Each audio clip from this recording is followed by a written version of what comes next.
Welcome to the Filthy Badge series, Police officers take an oath to protect and serve, where we go precinct to precinct finding the dirtiest cops.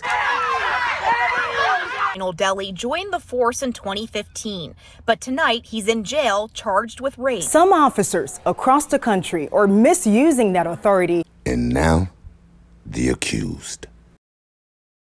Daniel Holtzclaw joined the Oklahoma City Police Department in September 2011. A year earlier, he had graduated from Eastern Michigan University with a criminal justice degree and had tried and failed to get into the NFL. Holtzclaw then, and now, was 6'2", 260 pounds, tree trunk neck, short black hair. He comes from a long line of police officers, one recently being his father, Eric, who was a 17-year veteran of the Enid Police Department. His mother, Koco, was unemployed, but does some baking from their home. Holtzclaw also had two sisters, one of them being Jenny, and she's been leading the movement to free her brother and selling t-shirts saying "Free the Claw," which is Eric's Holtzclaw nickname. Daniel Holtzclaw made the mistake of pulling over the wrong person, a woman who, when he allegedly assaulted her, wouldn't hesitate to call the police. It happened around 2 a.m. on June 18th, when Holtzclaw, then a 27-year-old police officer,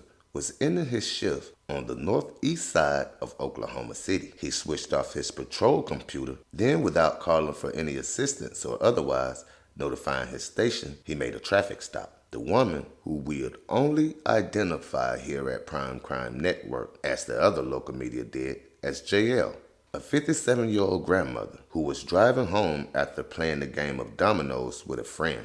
And the account of the victim is backed up by Detective Kim Davis, who recounted JL's story at length during the hearing at the Oklahoma County's courthouse. When Officer Holtzclaw approached JL's car, she couldn't roll her window down because her driver's side window was broken. So Holtzclaw directed her to the rear passenger side seat of his patrol car, and he asked her if she had anything on her and had she been drinking. He had noticed a styrofoam cup in her front seat. She said no, and that she was drinking Kool-Aid. He continued questioning her, and she suggested that he go taste it if he didn't believe her. He walked over to her car, but the victim couldn't see what he was doing. And when he came back, he said, "If you have anything on you, you need to tell me now, and I won't take you to jail. But if you do have something on you and I find it, I'm gonna have to take you to jail." By now, the victim, JL, was sitting in his patrol car. Then he tells her, "I've got to check you." Then he made the victim partially remove some of her clothes and began to sexually assault her. The victim begged and pleaded for him to stop, but nonetheless, Officer Holtzclaw kept doing what he was doing. The officer then allowed the victim to go back to her car and drive away, with the officer driving behind her, then around her car, and unexpectedly accelerating off. Once at home, JL told her daughter, and they did what middle-class people do in Oklahoma City. They called the police. When no one answered, they went to report the alleged assault in person. Detective Davis was on call this night for the Oklahoma City Police Sex Crimes Unit and met the victim at the hospital, where she was receiving a sexual assault medical forensic exam. 2.5 months later, Davis and another detective recounted for a district judge how the victim's report was similar to an unsolved May 2014 assault, allegedly involving this same officer, Daniel Holtzclaw. The connection led the detectives to identify 6 more women who said they'd been assaulted, raped, or forced to expose themselves to this same officer, Daniel Holtzclaw, while he was on duty. Holtzclaw mistaked the slip-up, that landed him in the orange jail scrubs in an unremarkable fluorescent-lit courtroom, was believing that the victim, JL, was similar to his other alleged victims, all black, middle-aged class women, but women of a lower social status and with reason to fear for the authorities. They had been caught with active warrants or drug paraphernalia, but the victim, JL, did not. And she didn't have no criminal record whatsoever, so the officer had no reason to hold her over. Her only crime is that she was driving through the neighborhood where the other women were confronted, but she didn't live there. He was stepping out and he was getting more bolder and bolder, said the district attorney. But it was the victim JL's account that put the officer on administrative leave. And in May, a woman known as TM approached a group of officers and reported that an unknown officer had sexually assaulted her. Detective Rocky Gregory testified, and he said that the victim, an admitted drug user and prostitute, was at an apartment complex, kind of known for drugs, and around 9 p.m. on May 8th, she left on foot, but was stopped by Officer Holtzclaw, whom she allegedly seen at the complex earlier that night. Holtzclaw put her in the back seat of his patrol car and took her purse. He drove for about 2 blocks before stopping to check her name for existing warrants. He then went through her purse and allegedly found a crack pipe, and he asked the victim, "What are we going to do about this?" She said, "Why don't you just stump it and let me out and we'll call it good." But the officer had other plans. The victim TM was still sitting in the back seat of Officer Holtzclaw's car when he got out of the car and sexually assaulted her as well. She began to protest and say no, but he made it very clearly it's basically this sexual assault or you can go to jail. Holtzclaw sexually assaults the victim and then offers her a ride, which she declined. But Holtzclaw insists and says, "No, I want to make sure that you're safe." He was supposed to take her to another location to let her go. But then he goes almost in the exact opposite direction, kind of zigzagging through the neighborhood. And then he starts to pull off by an open field park area. Once he stopped there, the victim TM got worried and she started to scream, thinking that this is not going to end well. But then Holtzclaw drove back around again,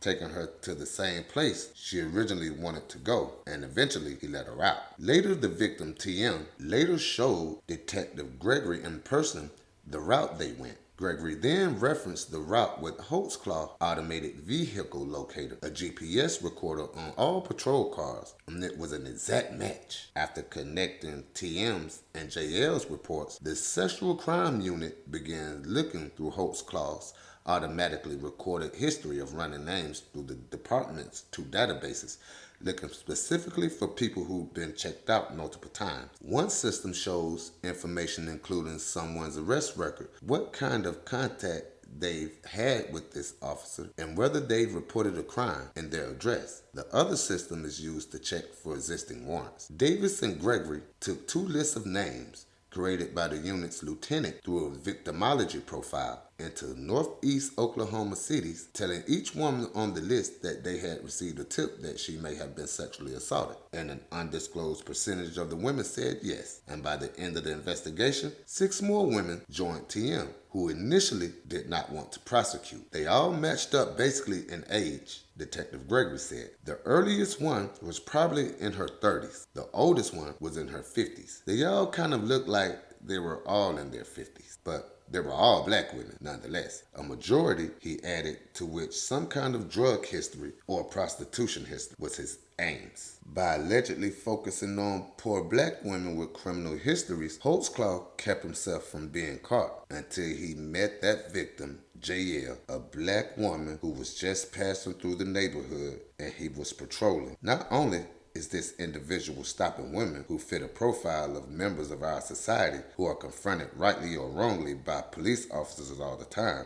And then there was victim TB, a woman who said she was confronted by Holtzclaw while sitting in a parked car in front of her house on February in 2014. He ran her name and found existing warrants. He began asking her about drugs in the house and brought up the warrants, telling TB he could place her under arrest. He told her he needed to check her for any drug, and Holtzclaw then did what he normally does, sexually assault the victim. But the Oklahoma City Police Department policy is to call a female officer over to do a complete search when the suspect is required to lift her shirt above her belly. TB had been stopped before and knew that this was the procedure, but according to documents, Holtzclaw touched her anyway. Though Holtzclaw car GPS records confirmed that the officer returned to TB's house multiple times over the following month. In one instant, Holtzclaw allegedly broke into the victim's home without permission, waking up TB's sleeping boyfriend, the only person in the house at the time, and he told him to go outside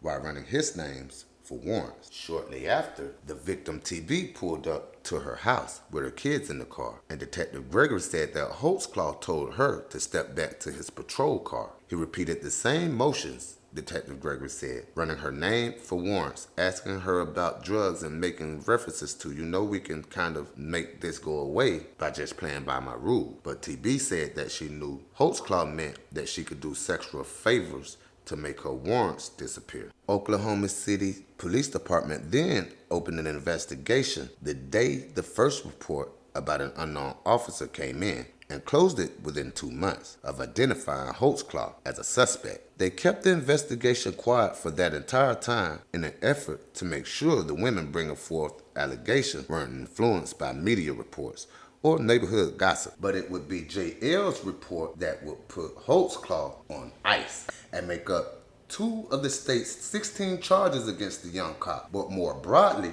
it would launch a case that underscores how alleged police abuse of minorities goes far beyond Ferguson and Missouri, but how national attention does not. Daniel Holtzclaw vehemently denies each and every charge brought against him.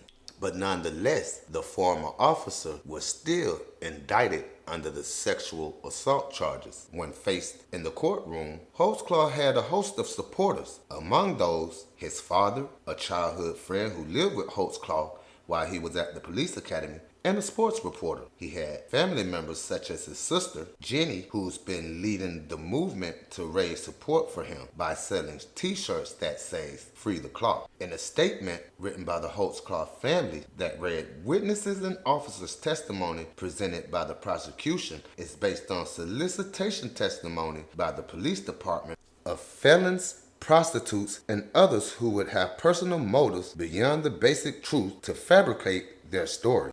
The accused ex-disgruntled officer, they would arrive in court. And it went a little something like this. The verdict seemed to be in proper order. This is in the District Court of Oklahoma County, State of Oklahoma, the State of Oklahoma versus Daniel K. Holtzclaw. Let me ask the jury, is this your verdict, so say you all? Yes. All right. Mr. Holtzclaw, if you and your attorneys just come forward. Mr. Holtzclaw, this jury finds you guilty of the various counts.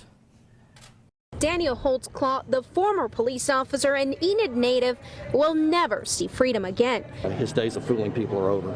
He was sentenced on 18 out of 32 counts dealing with sexual assault. Told the victims in this case and other women in this community that this defendant will never be out there to victimize them again. Attorneys, detectives, and victims who were consumed by this case for the last year and a half are relieved it is now over. That's what I wanted. I just wanted to ensure that he didn't get out, and I'm happy with it.